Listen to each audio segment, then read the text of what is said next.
Video game villains are awesome.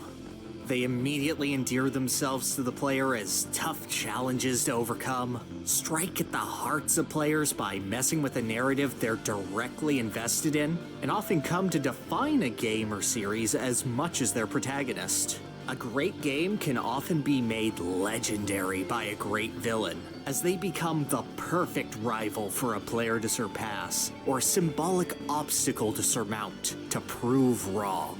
They can be terrifying, funny, monstrous, sympathetic, and everything in between. But what happens when you take this antagonist, this final goal, this crux that could hold a game together, and you make them pitiful? Now, there are plenty of villains out there that aren't the pinnacle of intimidation. Final Fantasy's Gilgamesh and Sly Cooper's Dimitri are bumbling fools made to make you laugh more than provide actual threats. Imposing figures like Mass Effect's Elusive Man and BioShock's Andrew Ryan never receive a boss fight that matches their stature, in spite of their excellent presence and performances. Baddies like Oliver and Don Corneo are such scum that getting to beat them up or stick it to them feels good in spite of their pathetic resistance. Fiends like Bowser, Eggman, and Dr. Nefarious constantly, desperately attempt to correct past failures. There are even truly feeble enemies like Glass Joe or Ozzy, who pretty much exist to lose and be made fun of. Pity is something that many villains do naturally and engender in their own unique ways, but one of them weaponizes it. He's the main antagonist of his franchise, arguably hasn't had a boss fight better than decent until recently, and in his nearly 25-year career has never scored anything close to what could be considered a win. And yet, he's one of the most defining elements of his series, managing to be the glue that keeps it together in a different, more subtle way than just a final challenge. He's someone you look forward to seeing no matter how many times he ends up in the dirt. The lovable and eternal loser, Crash Bandicoot's Dr. Neo Cortex.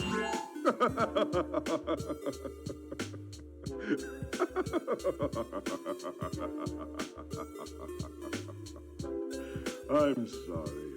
This is the part where I'm supposed to be angry.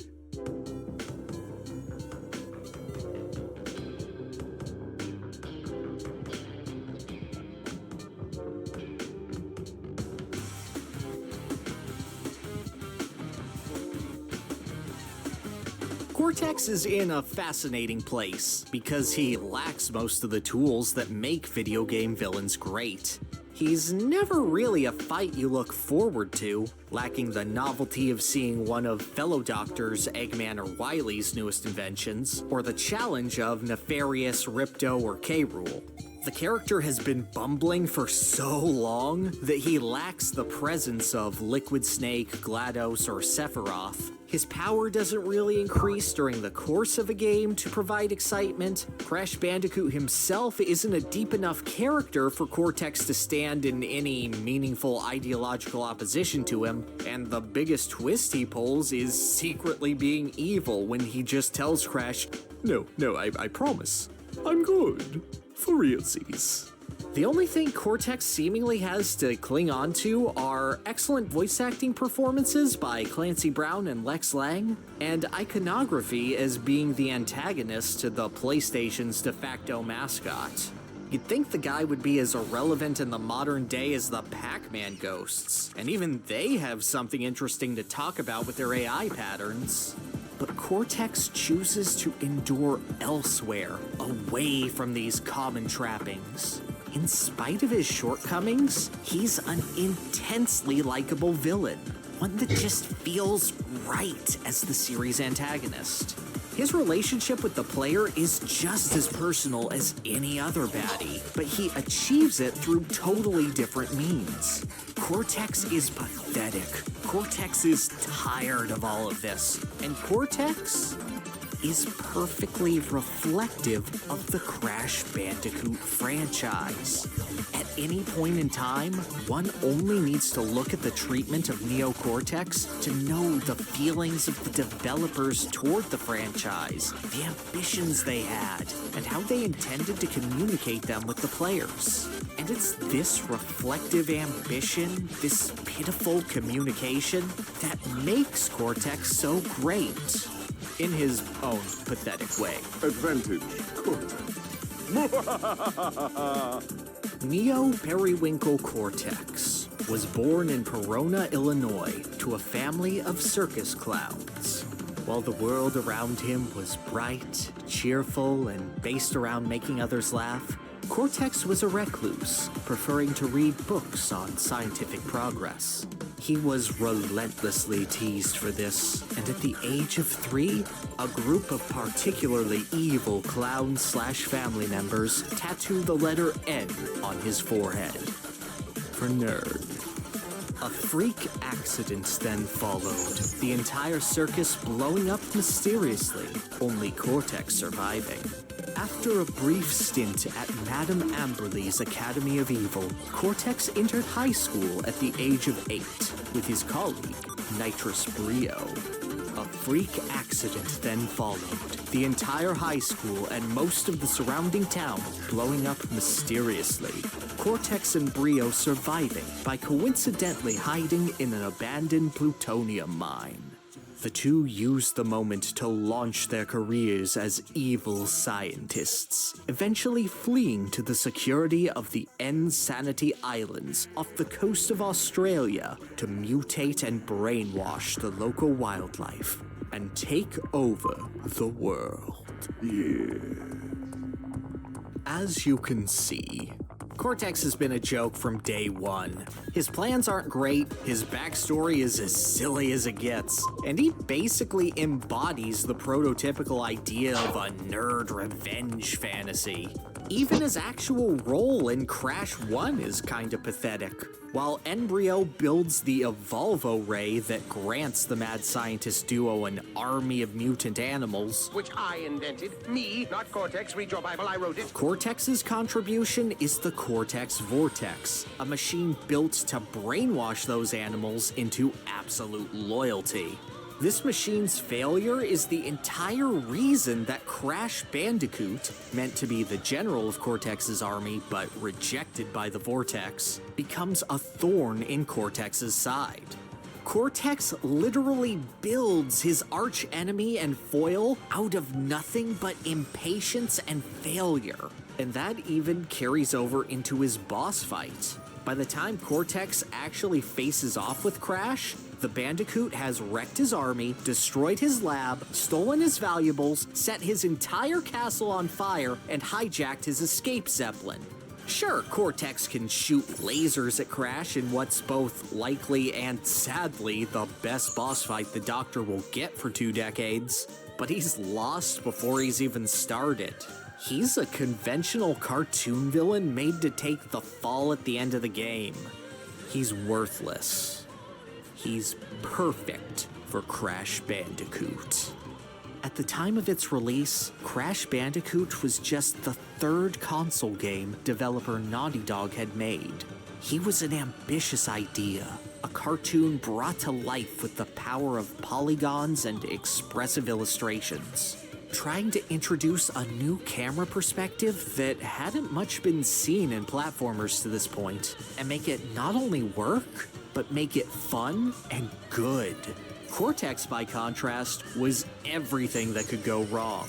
Egotism and ambition leading to short-sightedness, traditional conventions not working out in a new direction, the looming shadow of the real-life Big N overwhelming Crash in the 3D platformer space. Cortex is a villain of insecurity, intentionally or no. Failure again. But players discover that the road to that encounter was paved with far greater obstacles than the showdown itself. Crash Bandicoot succeeds in defeating Dr. Neo Cortex and saving furry Pamela Anderson. Crash Bandicoot succeeded as a game and became the face of the PlayStation in spite of competing directly with the behemoth Super Mario 64.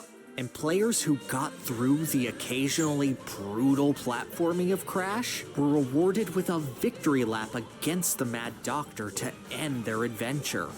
Cortex was pathetic, but he was the fate that Crash escaped from, with nothing but a stupid grin, ambition, and a lot of platforming and programming expertise. As much as we need big, imposing bad guys and climactic final showdowns, sometimes you can just kick a sad clown to feel better about yourself. And that's neat. After the incredible success of the original Crash Bandicoot, the question became, what next? Not just for the franchise, but for Cortex as well. He'd gotten a little tease that he might return in Crash 1's ending, but his purpose had pretty much been fulfilled. Serve as a foil to Crash's hip counterculture personality, get beaten up, take a paycheck. Other elements of Crash were being replaced. Crash's buxom girlfriend Tawna being swapped out for his smarter, far less problematic sister Coco being a big one. So what would Cortex do in order to adapt? Well, he became a lot more of a character. Well. If it isn't Crash Bandicoot, welcome. The way Cortex interacts with the Bandicoot through Crash 2 is almost GLaDOS-esque. Trying to trick the moronic marsupial into collecting a bunch of mind control crystals for him so he can use a big mind control laser, saying it's for the greater good to stop the planets from aligning or something. Clancy Brown was brought on to voice the Doctor, and so much personality is delivered in his dark, intimidating tones. From explosive anger to self-assured arrogance to comedic, calming nervousness. Engine, you fool! She's telling him everything! Yes. Whoops. You're I didn't put in the And that's the correct real kicker of Xyz Crash monsters. 2. The player knows that Cortex is using Crash from the start, and it doesn't even matter. Cortex can have as much bluster as he'd like. He's still gonna lose to a goofball spinning into him a couple times. The player can even mess with Cortex, purposefully avoiding the crystals Cortex craves in levels, leading to 3 unique cutscenes where Cortex loses his temper more and more because the player won't bring me crystals. Heck, Cortex doesn't even fight the player in this game. The final showdown just consisting of Cortex desperately trying to run away, while Crash chases him down and spins into him 3 times in one of the most hilariously bad boss encounters in a 3D platformer. Cortex's Wizard of Oz routine just leads to a growing desire for the player to show him up. And when he tries to put up whatever pitiful resistance he can offer, he's easily brushed aside like it's nothing.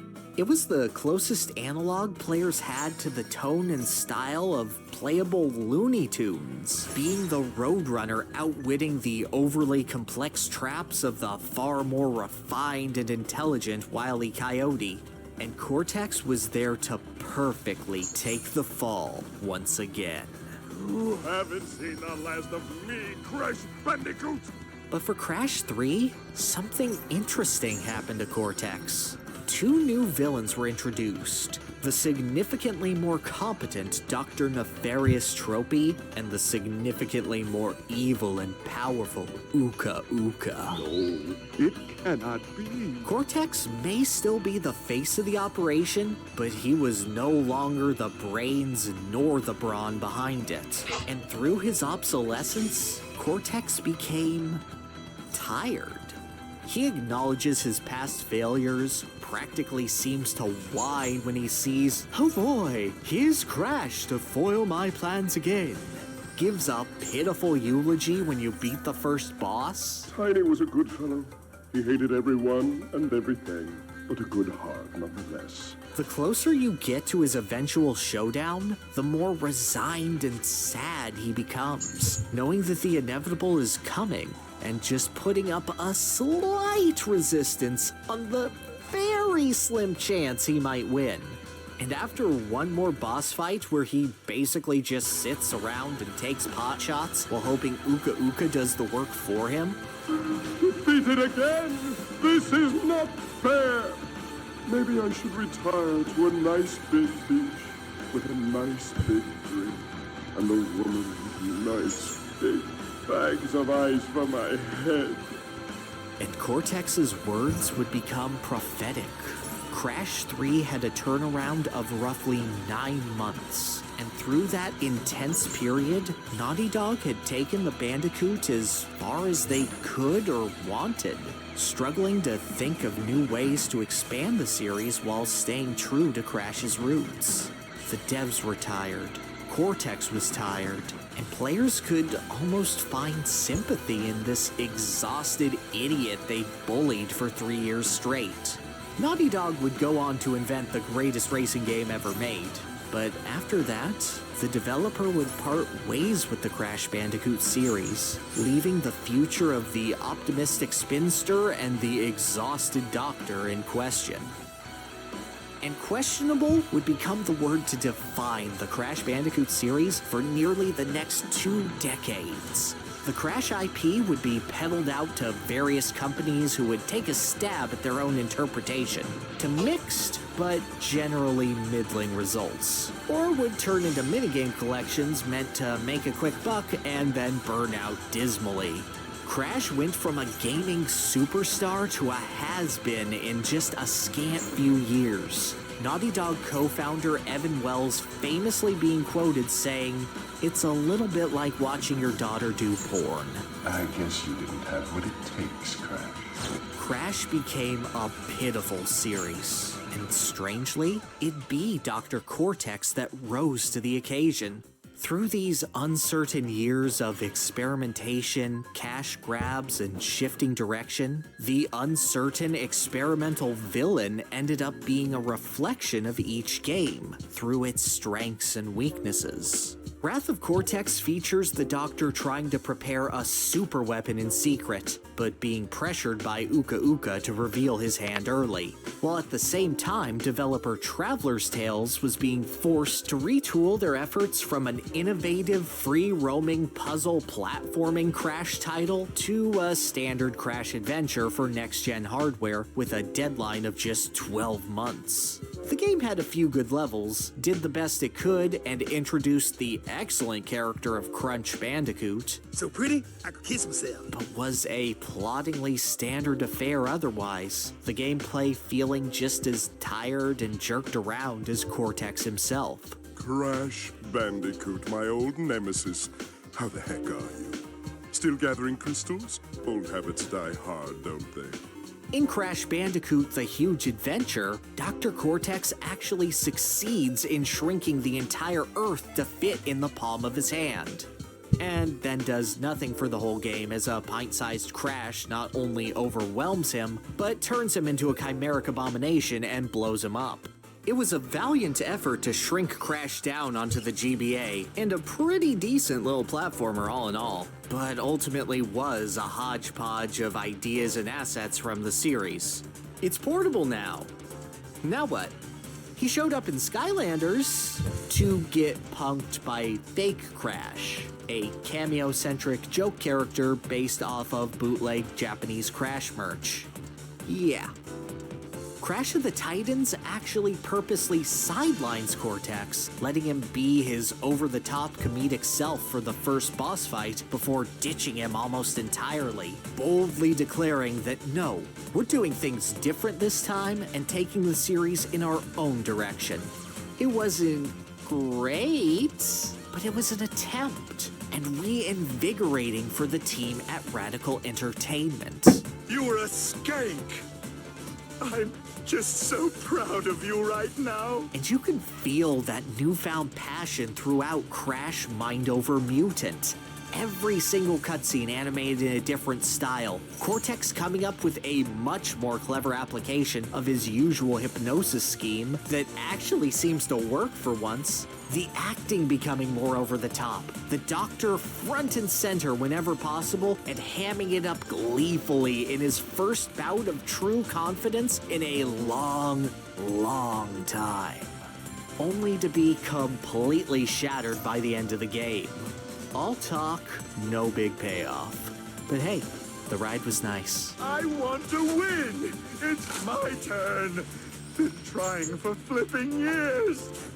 But the biggest talking point, and the Doctor's most memorable and beloved performance during this time, was 2004's Crash Twinsanity.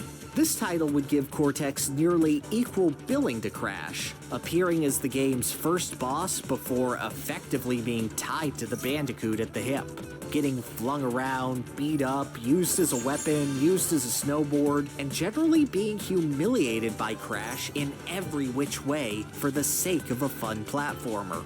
A focus on Cortex specifically was developed here, wanting to explore the Doctor's character further than just as a punching bag.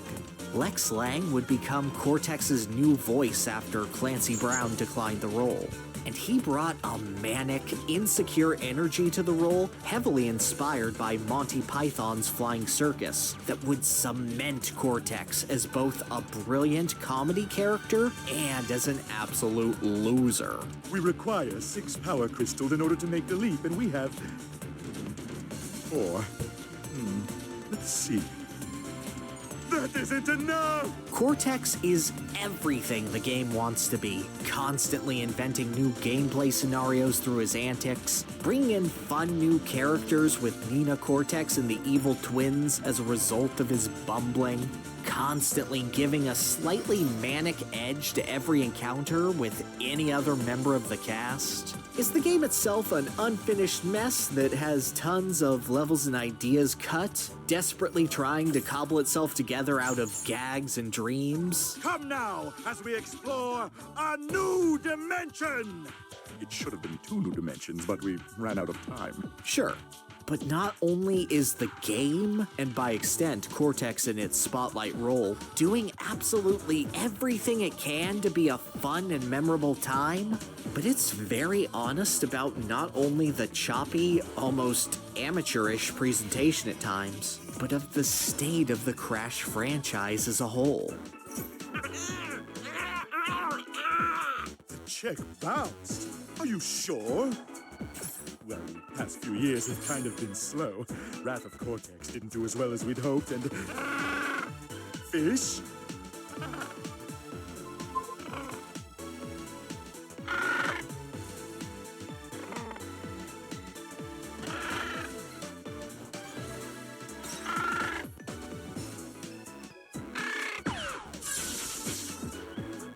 Crash Bandicoot didn't have very many great games for a very long time, but it was still a great franchise in some weird way.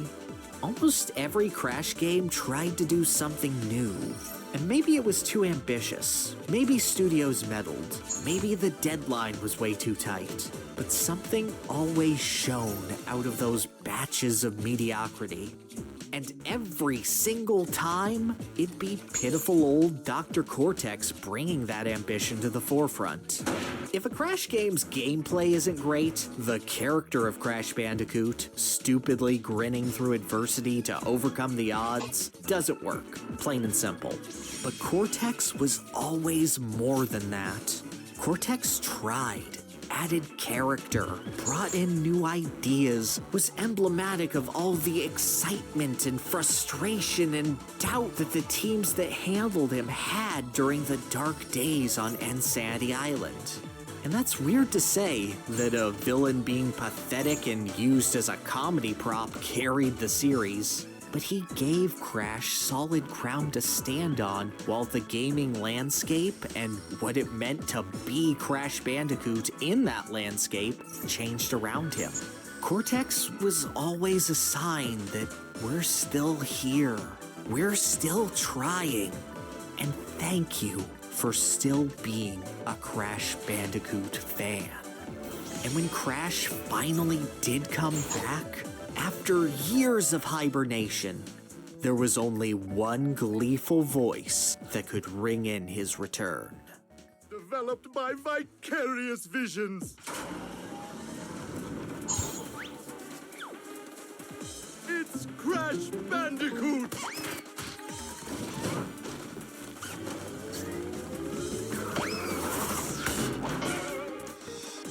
one fell swoop, Crash Bandicoot The Insane Trilogy catapulted the series back into the spotlight. Vicarious Visions reconstructed the three classic titles from the ground up, introducing these levels, characters, and that ever so delightful feeling of kicking Cortex when he's down to a new generation.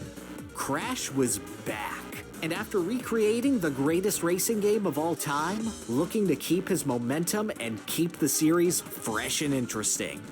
And as usual, when new ambitions come a-knockin', Cortex is there to answer. Crash Bandicoot, it's about time.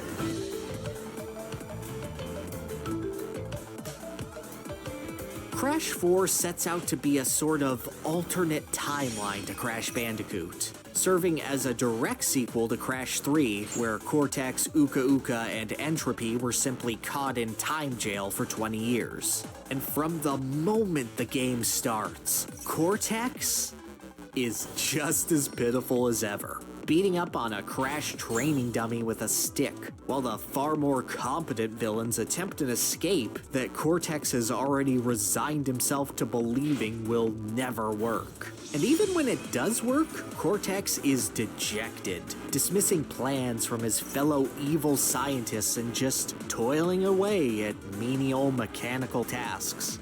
This is a Cortex that never stopped being tired, a Cortex that never developed after Crash 3, a Cortex trapped in the past. The only thing that keeps him going is his egocentric nature and his hatred for Crash Bandicoot, only ever really showing excitement when the prospect of finally one-upping his nemesis shows itself. And when even that fails, in the middle of the game no less, not even a final boss fight like usual, Cortex completely breaks down. He knows he's pathetic, he knows it's all futile, and he can't take it anymore. Must we keep going around and around like this? Tell me, Crash, is this all there is? Forever? Huh? No. Coming into Crash 4, developers Toys for Bob were faced with a unique problem.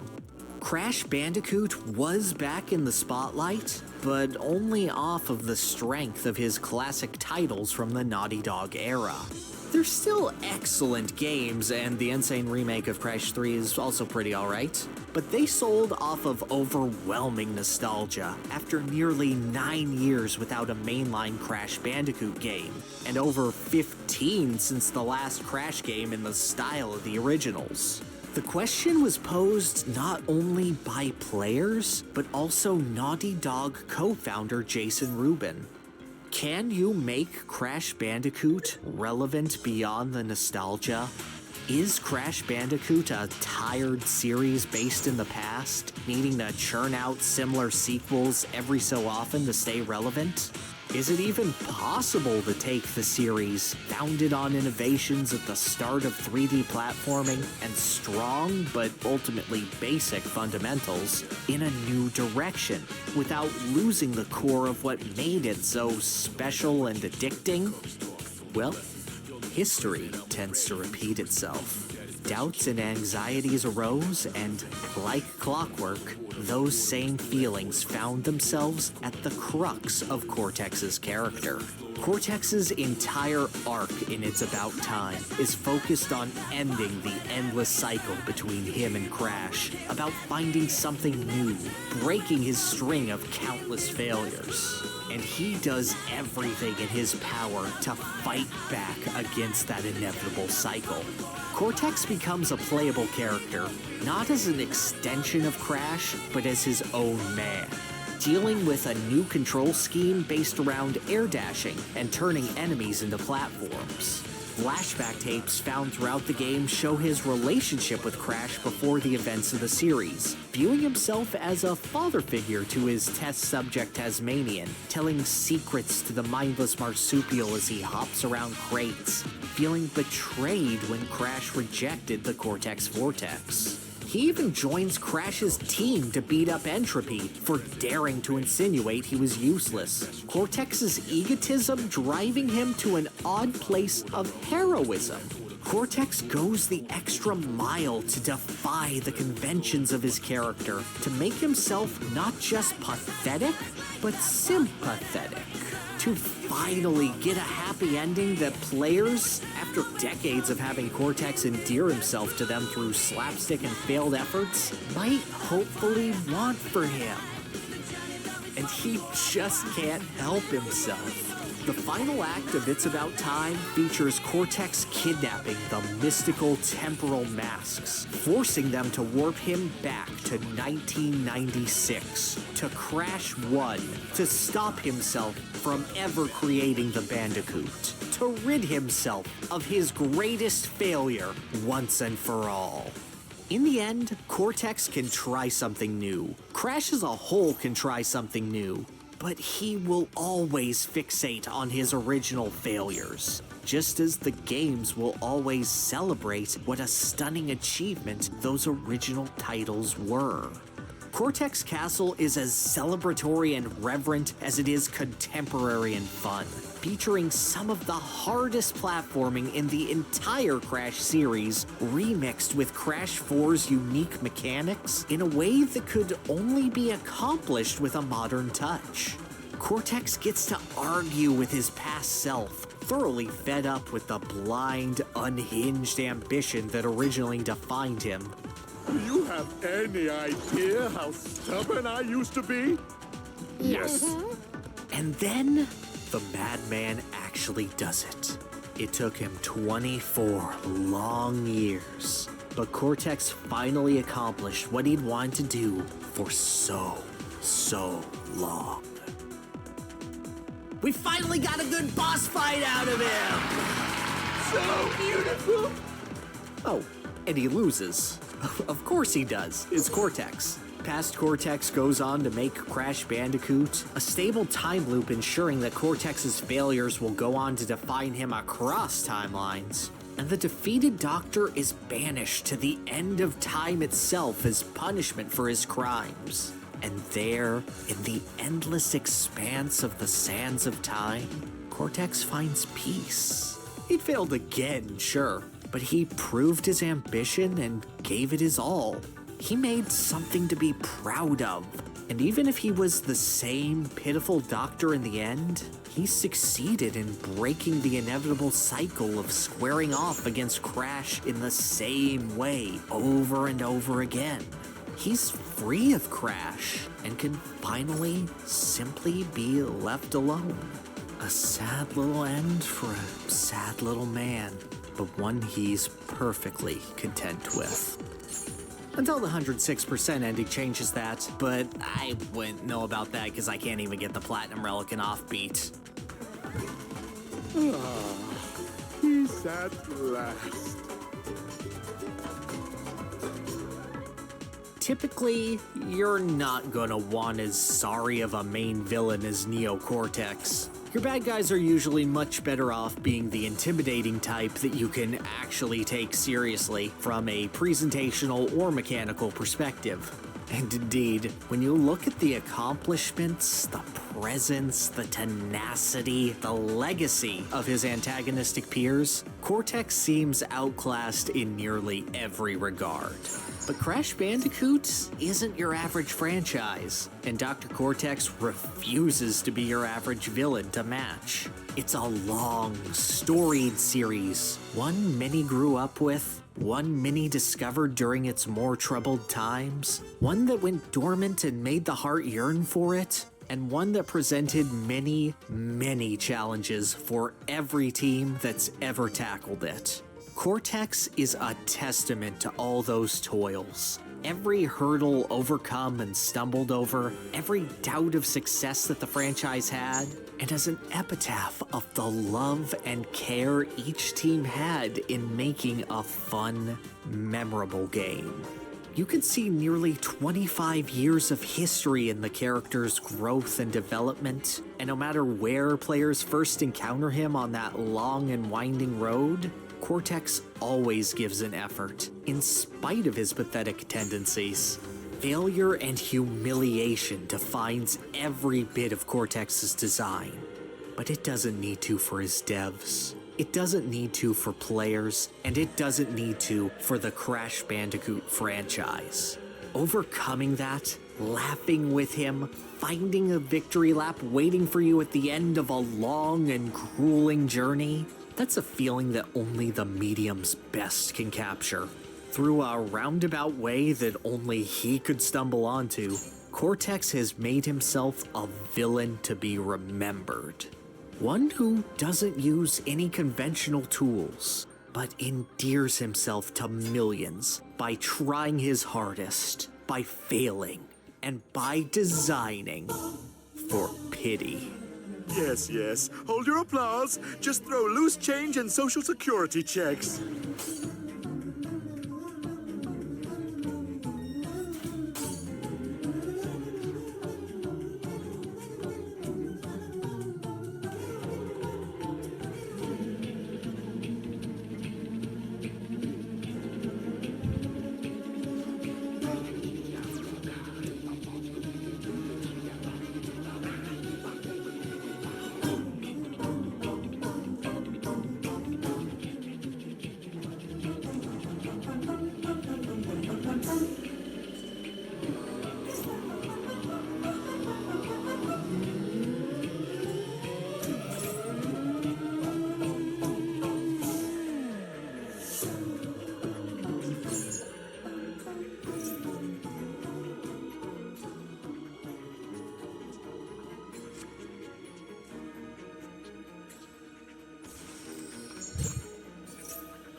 What is going on, you beautiful people? Digits here with another Advanced Wars by Web replay analysis. Today we're going to be examining a lively, wild, live league match between two strong players. This time we're going to be examining a mixed base map with 4 bases per side because we're going to be pumping out units left, right, and center. Now this map is aptly named Clown Car because it's a bunch of action pushed together in a small space. It's a small map, but you got 8 bases total, so there's a lot of action going on. What also is notable about this map, you have a safe comm tower. Javier's, he's loving it. You also have a pretty safe HQ between 2 bases over here, so this is one of my low-key favorite matchups in mixed base, Javier versus Sammy, because Von Bolt is always banned, so Javier usually picks up the reins as the best day-to-day CO. He's got the best defense and the best of the whole tier, basically. So, why is Javier better on this map than other maps? So, in typical matchups, like let's say Caustic Finale, I tend to lean towards Sammy because the comm tower is a little more contested and they're close by to the other bases. This one is an 100% safe comm tower. As Javier, you 99% of the time you'll be not losing this comm tower, so it's very safe, which makes him better on this map than say Caustic Finale. Point number 2, I don't see very many mountains. You got one little nub over here, a nub over there, and then some in the middle, but we're going to be placing those mechs, and there's not many rivers to cross, like in Caustic Finale there, so Sammy's not quite as good, so it's starting to trend closer together. Because Javier, I would say, is not as good as Sammy in normal Caustic Finale. Then you also have the map Don't Drink the Water, which is a whole nother thing together, and there's airports on this map. There's no airports on this map, which is probably a net benefit for Sammy, to be perfectly honest, because Javier's copters are just better than hers. So, how does Sammy beat Javier when his units are better than hers, and he has a safe comm tower, and the HQ is safe? Well, I chose this game because I think Tethy's played a very strong Sammy, and I want to show you guys how to play Sammy when you're facing off against a CO who in most aspects will win an all-out battle. You need to play craftily, you need to be thinking ahead, and you gotta do some baboonian things sometimes. So, anyway, these guys are both like 1100 in Live League, probably like 1400 in normal Global League Standard. They're strong players. And then, without further ado, let's begin the match. So, in the green beans, we have unknown Chinese name that doesn't translate onto this program. And in the top and the bottom, we got Tethy's, the Samster herself. So, go for the bases first. You always go for the bases first. Don't even play around and pretend like you're capping a property. Get the bases. You want to pump out as many units as possible. It's 4 base, for God's sake. So, Javier doesn't even need to worry about rushing at his own leisure. His leisure. That's how the rich people say it. His own leisure. He can capture that comm tower. And then later on, you can just put him infantry or a mech or an APC. Look, Sammy's not capturing that comm tower. I'm just going to throw it out there. It's not captured. I've never seen her capture the other person's comm tower on this map. So, how will Sammy deal with this issue? She has to get income. Javier wisely builds a recon. Recons are better on mixed base because you have less money. One thing I forgot to mention, 20k per side, all things equal, so on the lower medium end of income, which is a boon for Sammy. She likes lower income, so that's one good thing for her. But how will she use her income advantage? How will she get her income advantage? Looks like she's going to the middle earlier. Actually, no. They're going pretty equal, but we got a first little freaky reeky going in the middle of here. Not going over the side over here because look, this base is 1, 2, 3. You're not stopping that. 1, 2, 3, 4, 5. You could prevent these properties with this freaky reeky, but the reeky is looking to maneuver to the center, trying to interrupt this cap right here, but easily stopped with the tank. So Tethys is going for it. I'm assuming going to build a tank to defend right there. Still no battles so far, and looks like finally have first comm tower capping. And I was looking at this earlier. This is not Javier's. This is Javier's. So Javier can't be too leisurely about it, or else there'll be an interrupt here, and then you're gonna have to start combining units, and it's not fun. So he got it out at the right time. Anyway, so what will the Riki do now that this tank is here? I also liked how this Chinese player played. He played a great game as well. Both of them played very well. I was very impressed. For a live league game of all things as well. So, shifts the recon over here. Huh. I thought he was going to commit. A lot of people, they build the recon. I was going to do this, and that's all it will do. Now, bring the recon over here. You're not stopping this cap. Maybe you can stop like these two, but you're not stopping that cap. Builds a tank over there. Looks like Javier's focusing on the peripheral, on the corners, as you should. This is a double interrupt right here. Will Javier go for it, or will we go for the safe cap? TBD goes for the interrupt over here.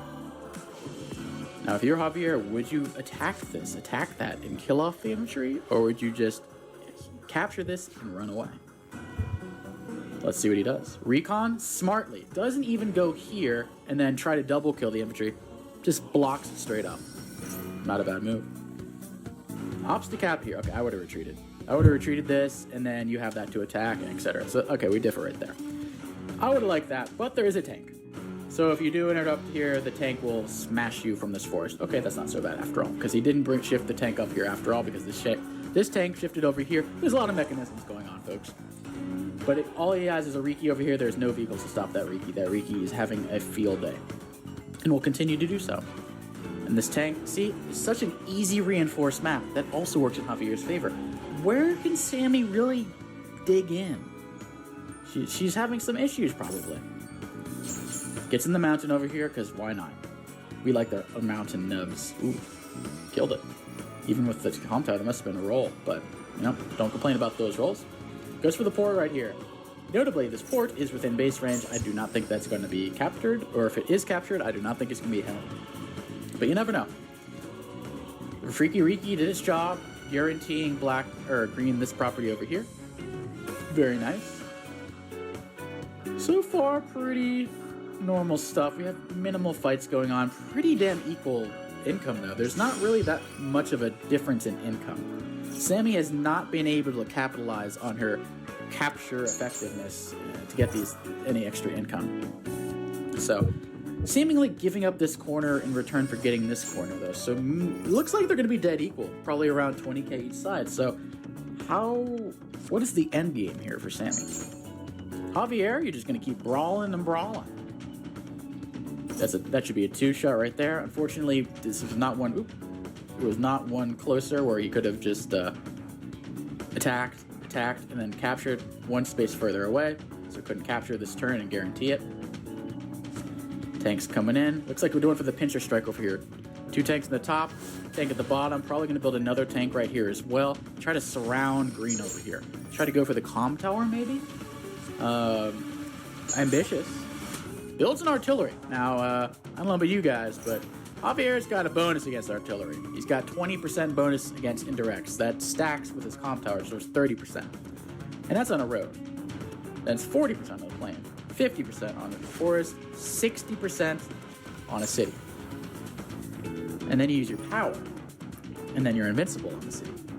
You're invincible in the forest, if I recall correctly, and you're near invincible everywhere else as well. So, a little dubious to be building that artillery.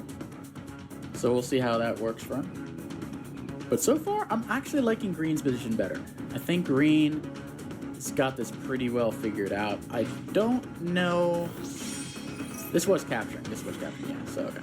Didn't show it for a second, but build a tank over here. 1, 2, 3, 4, 5, 6. So you can only attack it once right here.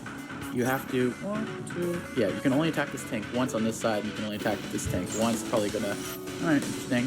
Block right here, block right there. Very strong defense by green. And green has a power spike earlier than Sammy, by the way.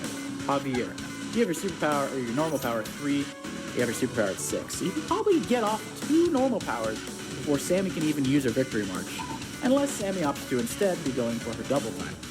If she can see, for example, let's say, she had a double time here, she could cap that, put an infantry there, like a line of infantry, you would not be able to stop the cap on that comm tower.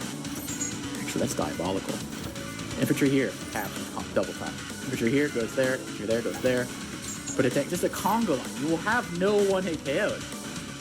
That's a guarantee.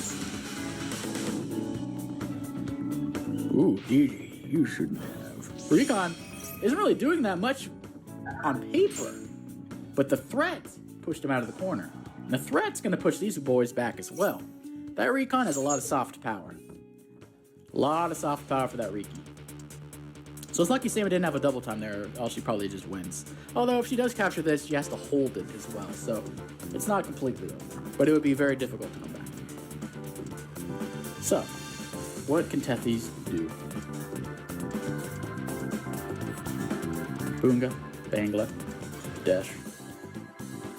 Getting some free infantry kills. Just mopping them up. Mopping up the schlop, as we call it. Mopping up that schlop.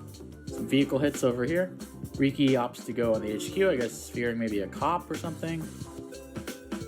But these are just better tanks. They're 10-10. These tanks are just 100. 100-100 versus 10-10. 100 versus 110-110. Soon to be 130-130. How are you gonna beat these in the brawl? Because we got what? 6 tanks in an artillery for 7 tanks in the recon. Sammy cannot win this, and Sammy has not got an income lead. So how can Sammy win if she doesn't have an income lead and her tanks and vehicles are weaker? Well, she has to get an income lead somehow, or at least some sort of threat. And it looks right now there's not that much of a threat. Especially with that artillery buy, I didn't really like that. But Sammy's going in. The mechs, you gotta utilize the mechs. This is how I would do it. Get a mech or a transport, start spamming mechs. With that extra money, medium tanks, neo tanks. That's what I would do personally. Mechs can be pretty scary. They hit harder than her tanks. Don't forget, Sammy mechs are stronger than her tanks. So if you build those mechies, you get those techies with their neo tanks, you're looking pretty good. So that's what I would do. It looks like Tethys read my mind. Builds the first medium tank. Builds the first teched up unit of the match. And it looks like... No, she's not going to get that. I'm assuming Tethys is a she for some reason or another. But look at these brawls are just going to be favoring Mr. Chinese Man, as he's affectionately known to his family. So, how are you going to break through that? It's 18k to 18k. I don't see any compensation. This is not looking too great for Sammy so far. But maybe she has some ideas. That's actually a pretty good roll right there. And you got the big beefy medium tank coming in. Boom, bang. This is a pretty good trade. And then you can't fight back because you got the big beef boy right there. Pretty scary. Pretty good move. That's how you get ahead, or how you get a distinct advantage. Good tech up right there. It's only day 11. You already have a medium tank. Love it. Love it. This is going to do absolutely 0 when he uses the power, but I like the attempt. So what are we going to see here? Double tanks, infantry. Okay. It's looking all right, but I'm expecting a cop from Javier either this turn or the next. And it looks like he's about to take over the corner over here. Uh-oh. Oops-a-doodlies. Tower shield comes in. All right. This can be bad. They're invincible to this now. Keep that in mind. Invincible. Don't even care. This does 0. Combines, that's pretty much guaranteed cap right now. Even with the threat of a medium tank. Don't even care. Can't reach the full HP tank, can only reach these slops that did some damage. Artillery to counter the medium tank. Alright, fair enough. What can Sammy do? Kills off an infantry. Kills a tank. Kills off one of those tanks. Javier needs to build him. Ooh. See, that's the power of the tower shield. Sammy Mech can't even murder that thing. And look at this. The artillery doesn't even bother firing. You know why it doesn't bother firing? Because that's not going to do a single damage. Ouchie. Techs up to another medium tank. Medium tank at the top, medium tank at the bottom. Medium tank sandwich. A meatball medium tank marinara sandwich. Although not as gross as the Subway version. And a victory march is coming soon. So here's where Sammy can get ahead. Snag this property, snag that property, snag this property, snag that property. Getting herself a spicy, maybe some minimum 4k income. But at the same time, unit count and unit value are not looking too great for her. So she's going to need that income lead. Because if you look at her units, they're not doing quite as high. And Chinese Man is about to get this cap over here. And these two are looking pretty safe for him as well. What will Tethys do? It's day 13. Time is ticking. And now all Green has to do is sit on this property, guard the comm tower, weather a victory march, and then probably just hold and win. The onus is completely on Sammy now. How will Tethys react to this? Not rushing a victory march this turn, wise move. I don't think there was... You could have captured 1 property there, 2 properties, 3 properties, 4... Actually, you could have gotten 4 properties this turn. 4 properties is not a bad victory march. I'm a little surprised you didn't actually pop it. 4 properties is nothing to sneeze at. Seems like Tethys has bigger and better plans. Maybe move this. It's gonna take 2 more turns to get in position to even capture that, but then you just put it on top. Interesting moves by Tethys. Seems to really be focusing on this area over here.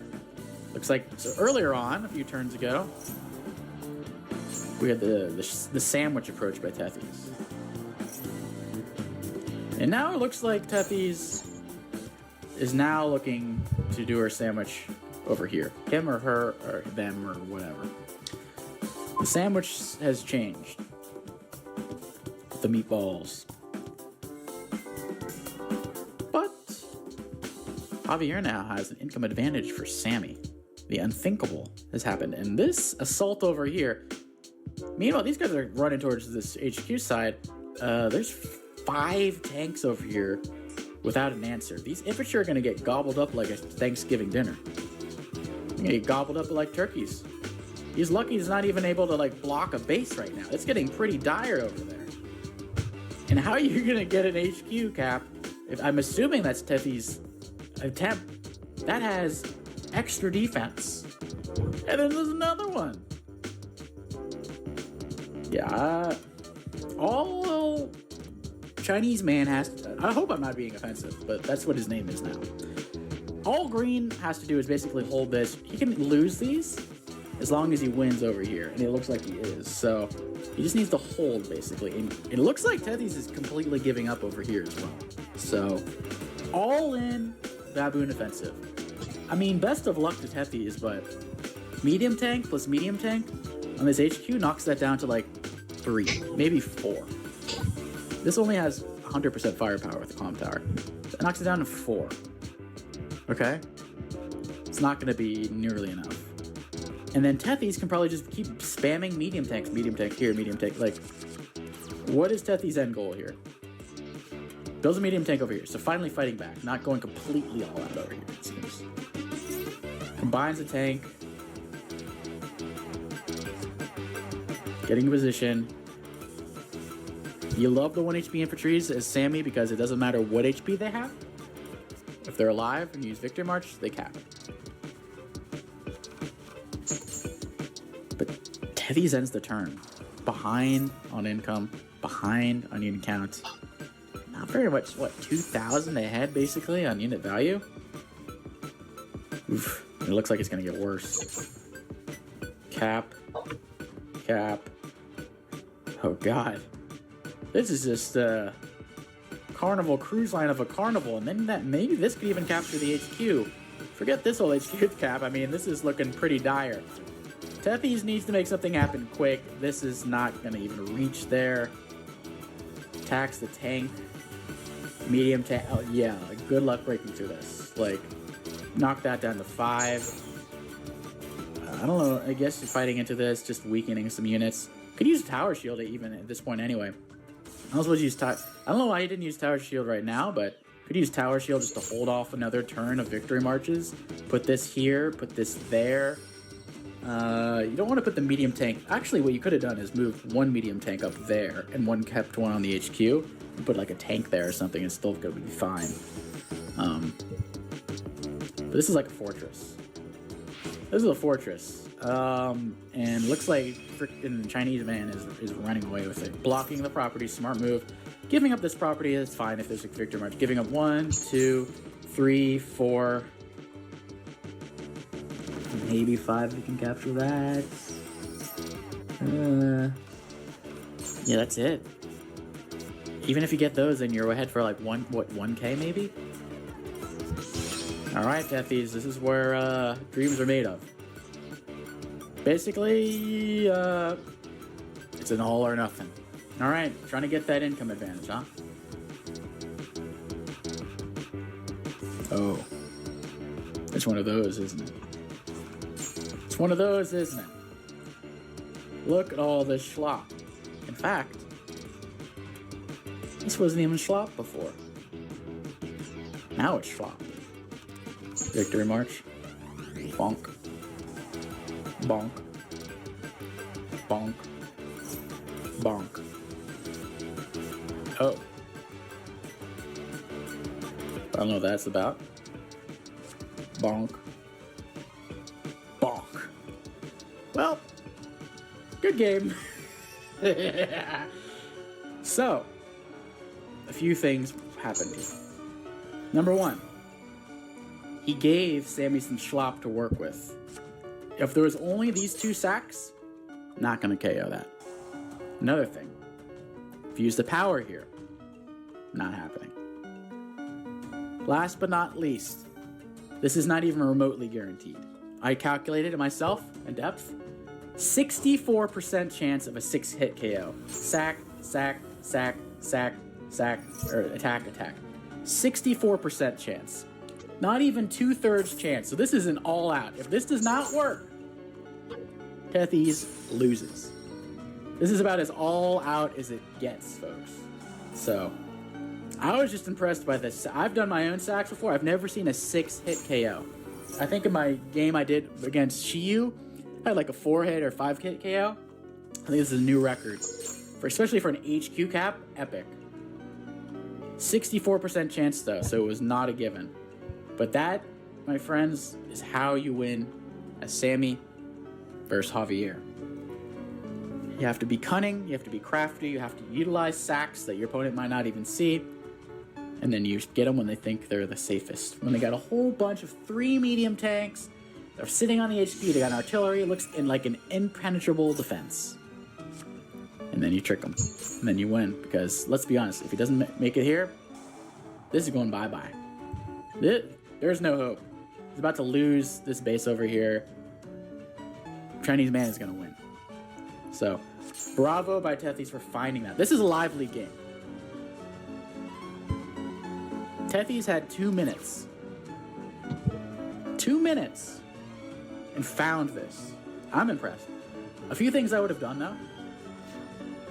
1, 2, 3, 4, 5. Okay, you can't bring this 1 HP tank. 1, 2, 3, 4, 5. Okay, I'd sack this 1 HP infantry. I'd sack this 1 HP infantry. You know, I just put as many sacks as possible. I sack this 3 HP infantry. They'll probably do another 1 or 2%. So, there's a few more sacks I would have done to probably knock it from a 64% to maybe like a 75% chance. And that's not nothing. That's a pretty big deal. 3/4 is a lot better than 64%. But all the same, still favorable odds for Tethys. Impressively played. A few things I would have done differently is not build an artillery. That literally did nothing the entirety of the game. I like the mech build. I like the tech ups. I think that was a really good move. Yeah, I think I don't have that many notes. Like I think both players played very well. It was just it was a tricky kind of ending right there. So anyway, hope you guys were entertained. I certainly was. Hope you guys learned something, and I'll catch you guys next time. Peace.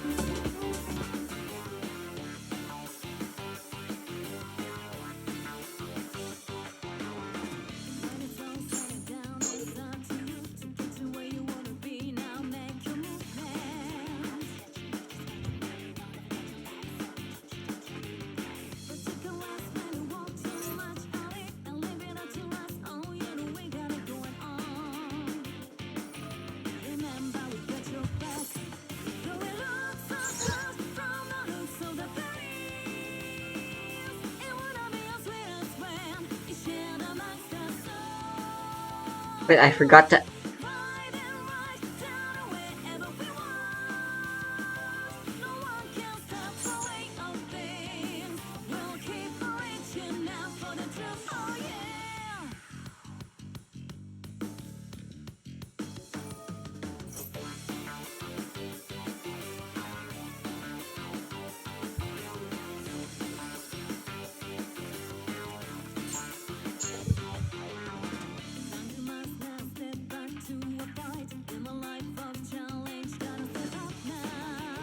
Wait, did I?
Why didn't Ame no Murakumo no Mitsurugi trigger? Huh, I was under the impression it would.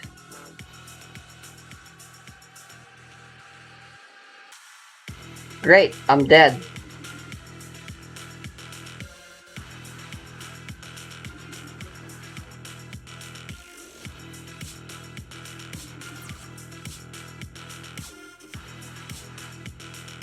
Oh, never mind, actually, I'm not.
Oh, yeah.